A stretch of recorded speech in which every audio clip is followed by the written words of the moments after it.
It must be removed. That is the order on the Ten Commandments memorial outside the Oklahoma Capitol grounds. The Oklahoma Supreme Court yesterday ruled the monument violates the state's constitutional ban on using public property to benefit a religion.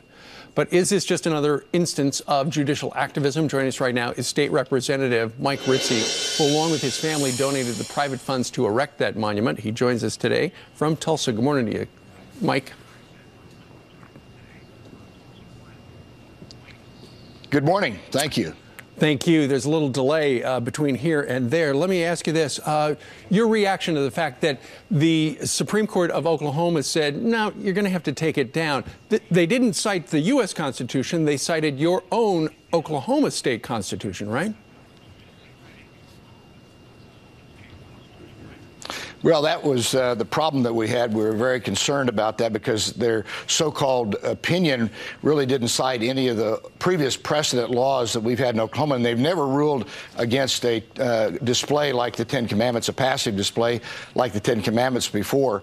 They only had 3 pages in their ruling, and I've told by the legal scholars and the Attorney General here in Oklahoma that it was probably not their best work as far as the Supreme Court. Okay. You say this is just another example of judicial activism. Why?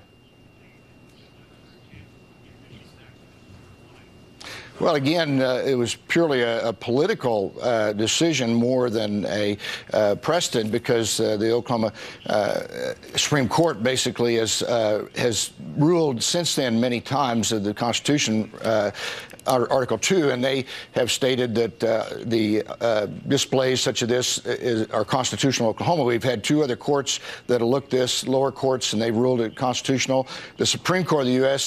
has ruled on this identical to the Texas State Capitol and a display on public property in Utah. So we were taken back a little bit and definitely disappointed by their non-opinion. We thought that really it was kind of shooting from the hip. Sure.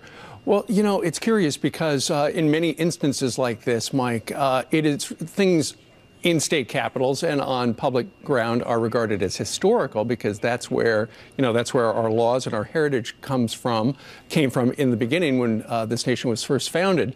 How do the people of Oklahoma and your constituents feel about this?